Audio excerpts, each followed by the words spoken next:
of understanding in the last story that the Gemara brought, a fascinating story that has been mentioned also in Masechet Sanhedrin and Daf Yud Gimel, the story of Rabbi Yehuda ben Babam, that he was the Rebbe of the 5 Chachamim, and he was Moser Nefesh. Literally, he gave up his life to the Goyim who had made the Gezerah not to give smicha, and he wanted to pass on the chain of smicha from Moshe Rabbeinu. He was the last one that could do it, and he was killed in a gruesome way by the armies of the Goyim. So the question, of course, is, we had this come up also in Masechet Brachot of Samech Aleph, where Rabbi Akiva was killed, and over there it was because he was learning Torah, he was teaching Torah, right? Yehuda ben Papas told him, he said, Ashrecha Rabbi Akiva shenitpasta al divrei Torah. He was deliberately engaging in teaching Torah, even though that despite the fact that he debated this fellow beforehand, and I told him, don't teach Torah. You know that they're going to catch you. While you continuously makhil keirot barabim, you are, bringing it up in the eyes of the goyim. Why you do that? Stop teaching Torah. And of course, Rabbi Akiva famously told him, he said, we are like the story of the fox and the fish. The fox comes to the pond and he tells the fish, he says, look, the fisherman is around. It's so dangerous for you to stay here. Stop swimming in the pond, come out, and I will protect you, just like my forefathers and your forefathers were living b'shalom. I'm going to be taking good care of you, right? So of course they told him, says Rabbi Akiva, Shoteh, you're the one that they say is the Hacham. You're a Shoteh. Here is our life force, is the water. If we can't live here, of course we can't live out of the water. And Rabbi Akiva told him, he said, Torah is the same thing. But it's a beautiful story. It has a bad ending of the death of Rabbi Akiva, which is, again, we just had it before come up when HaKadosh Baruch Hu was showing Dor ve Parnasav, Dor ve Dorshav to Adam HaRishon. We had it, of course, come up in Masechet Menachot, Daf Chavtet, when HaKadosh Baruch Hu showed every generation and generation to Moshe Rabbeinu, when Moshe Rabbeinu went up for 40 days to get the Torah.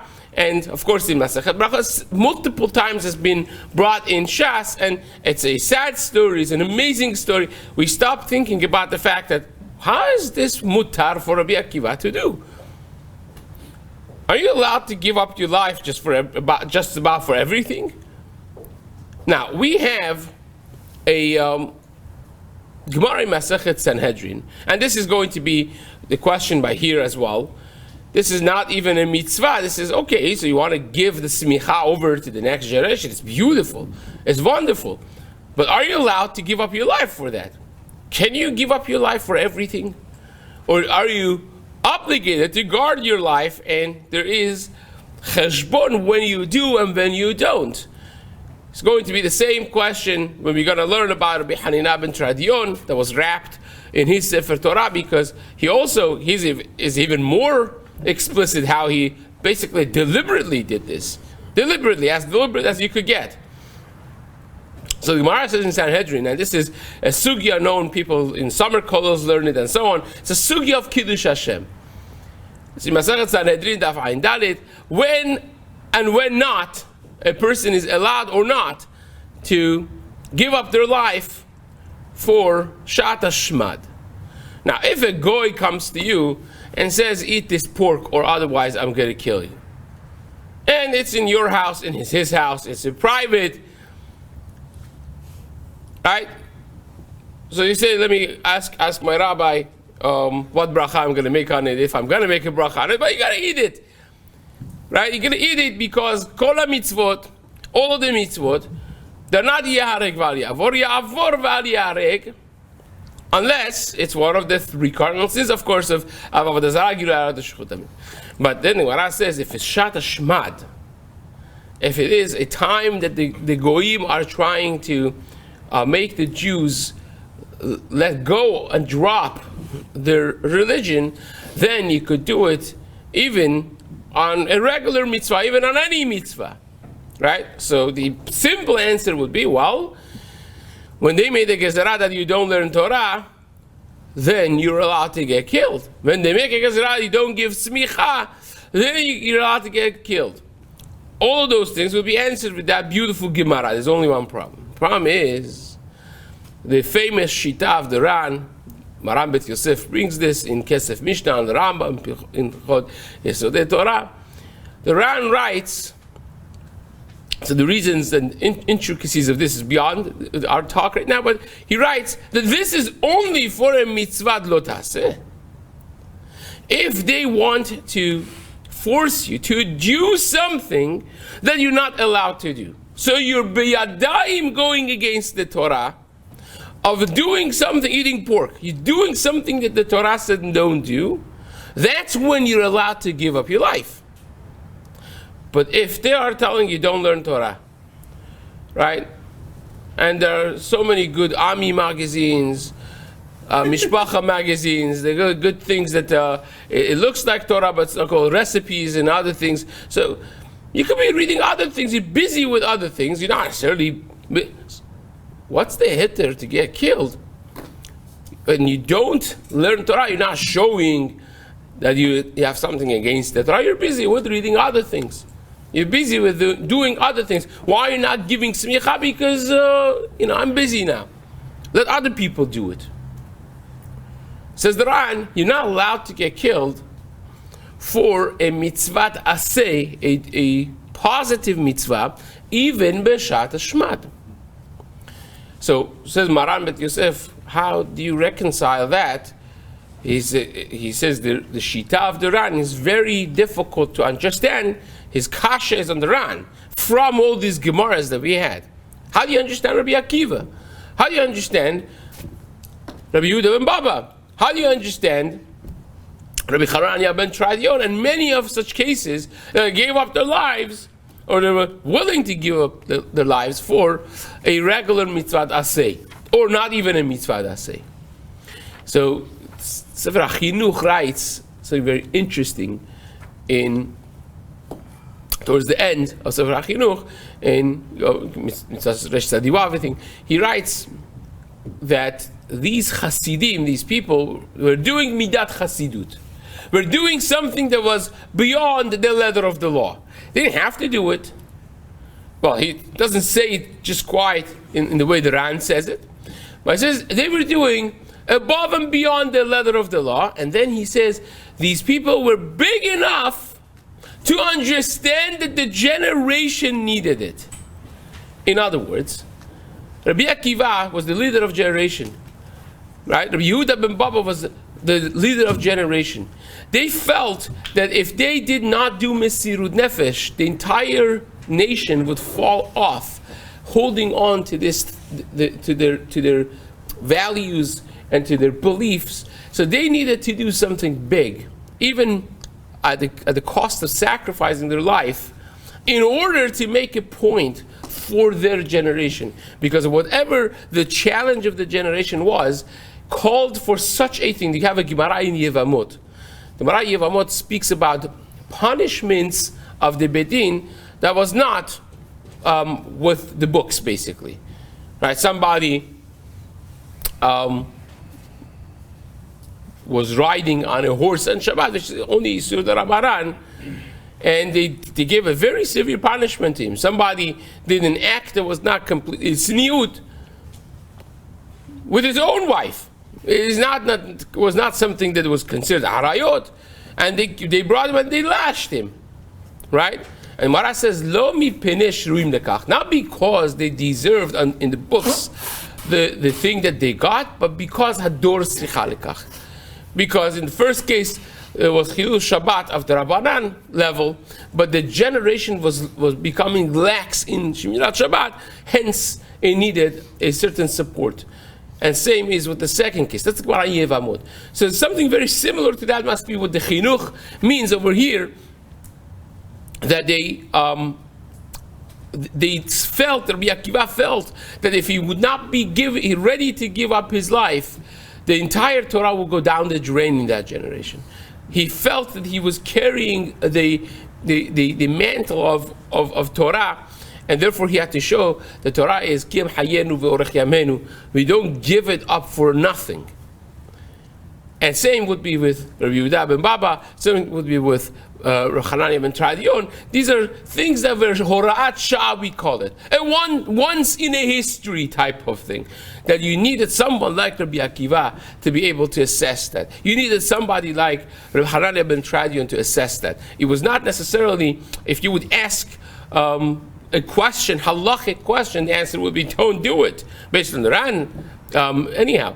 But nevertheless, it was a hora'at shah for them to be able to do that, and that's part of the Mesirut Nefesh that it takes as a leading figure in the community to be able to do that. So that's really the second half of the story of Rabbi Yehuda ben Bava giving up his life in such unbelievable way in order to preserve for yet not one more generation the concept of smicha. With that being said, we started speaking about the years of Malchut Yavan, the years of Malchut Harasha'ah, and now we said Malchut Paras and Madai was 34 years before the takeover, so to speak, of the Greek. That was after the Beit HaMikdash was built under the supervision and tutelage, basically, of the king of Paras. We mentioned Malchut Paras and Madai are called the same Galut. It's called, Galut Paras, Galut Madai, Madai Paras. And that the reason is because Daryavesh and Koresh, they took over together. They had made a pact together against the mighty empire of Babylonia. Nebuchadnezzar, of course, was the mighty king that brought the Malchut Bavel to its height. He had actually dreams indicating how himself is the gold head of the statue, and as every generation goes down, it becomes melted and watered down, and it's going to crumble at some point. He was the one that raised Daniel Hanavi, basically. Well, generally speaking, we refer to him as Daniel Hanavi, but he was the one that raised him from childhood to become one of the Jewish advisors together with Hanan Mishael Azariah. He became the right-hand man of the king. He loved him. He called him Belshazzar as the name of his Avodah Zarah, and so on. Daniel had longevity. We find him in many generations after as well. And then, of course, we had the Evil Merodach, and we had Belshazzar, the grandson of Nebuchadnezzar, was the one that brought out the Kelei HaMikdash. He brought out the vessels of the Beit HaMikdash, thinking, we had this in Gemara in Masechet Megillah, of course, right? The Cheshbon, the calculation of the years.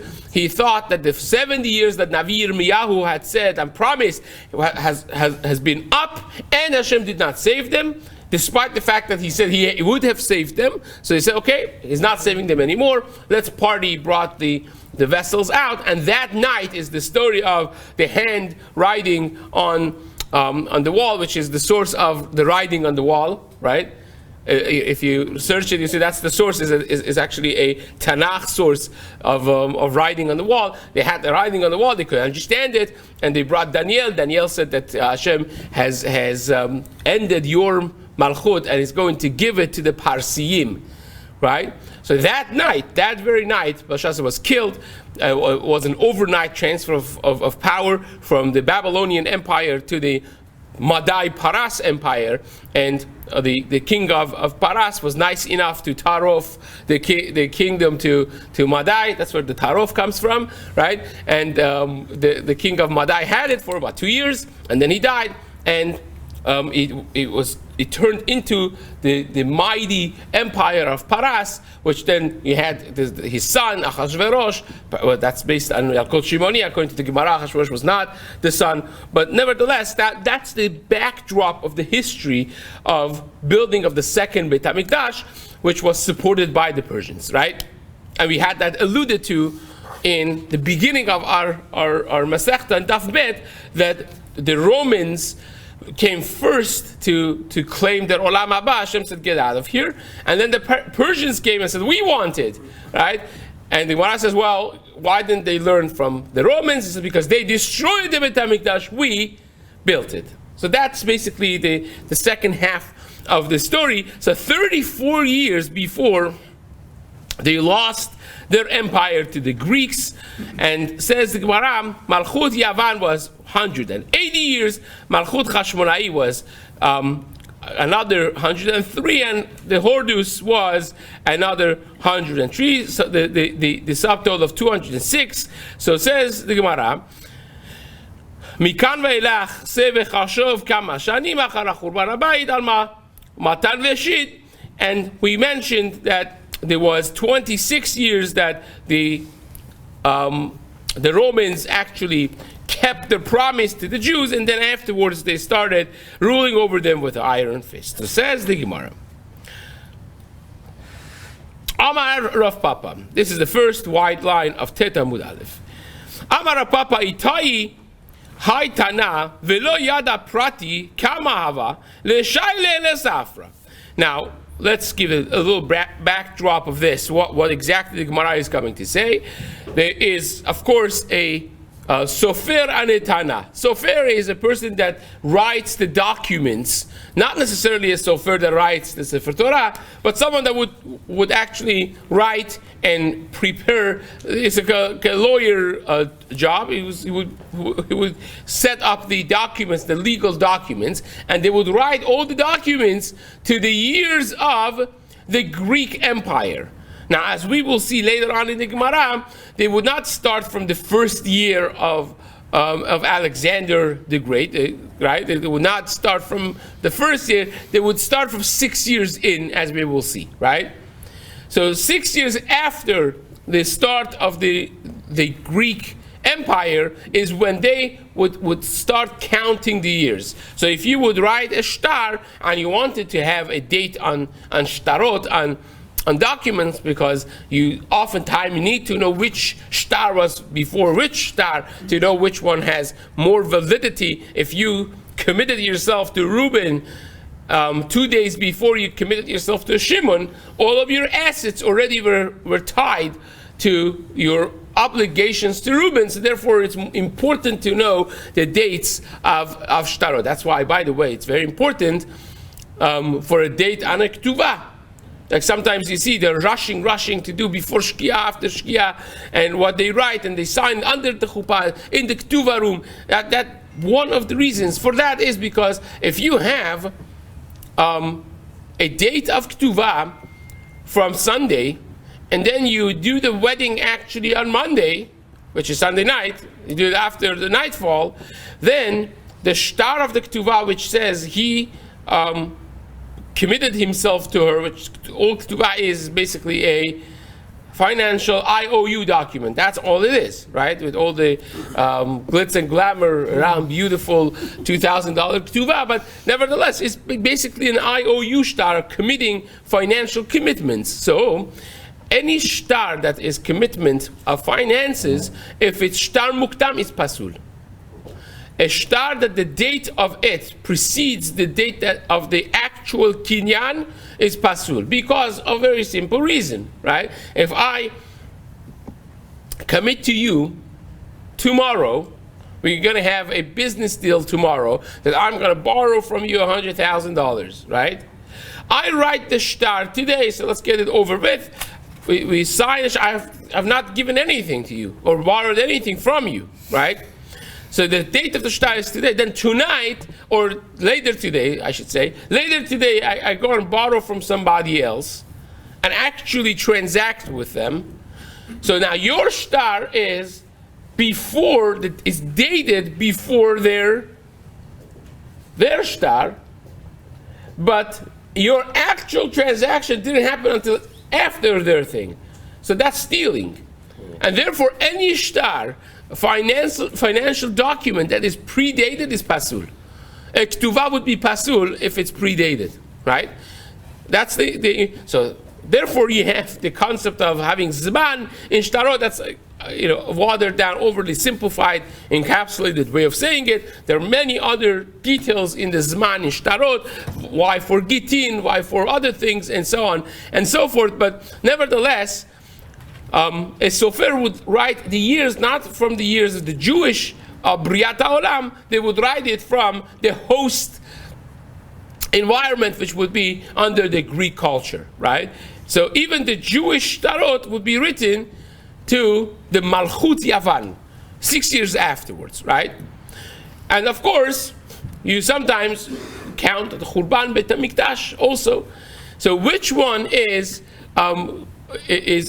calculated how if you want to compare them together? In other words, if the Sofer forgot what exactly the year is from Malchut Yavan, or if the Tana, the teacher of Torah, forgot how many years he has been from the Beit HaMikdash, you could figure these things from each other, because of course they have a correlation in years, and then you could figure it out. Now, of course, you could figure it out by the full account, right, of calculating the exact years and know how much apart they were. In other words, the beginning of Malchut Yavan we already spoke about, right?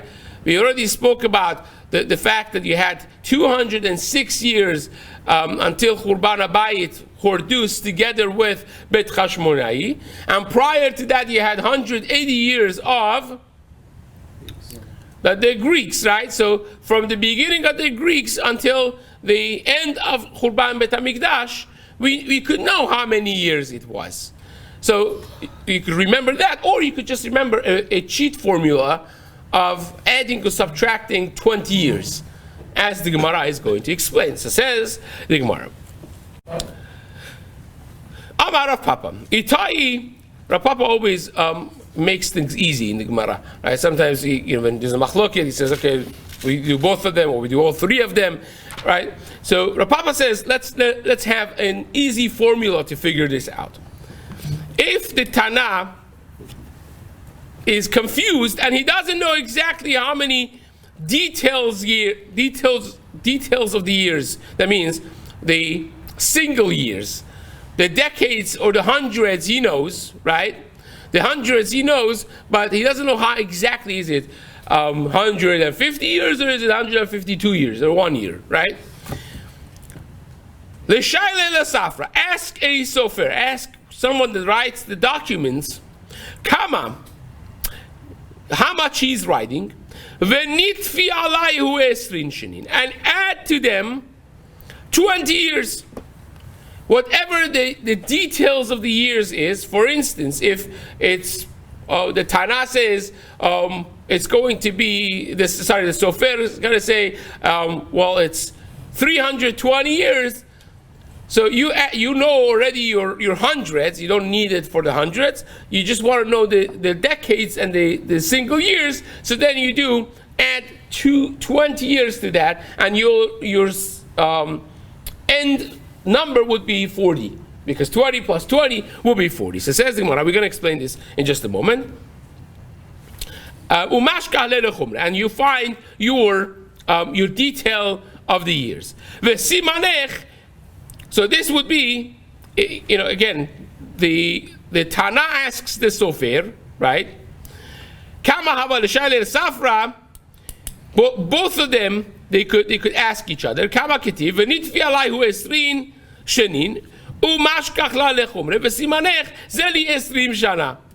Right? Zeli esrim shana is what Yaakov says, and therefore you add 20. So itai safra nishai le'letana. Same is for the other way around, of course, that if a sofer, the document guy, if he doesn't remember exactly kama chashi, is he should ask the Tana, ask the teacher, says, how many years has it been from Churban HaBayit? V'nifsar minayhu esrin shanin, and subtract from it 20 years, and you'll have your years of Malchut Yavan. Okay? V'simanech safra besira tana tosfa.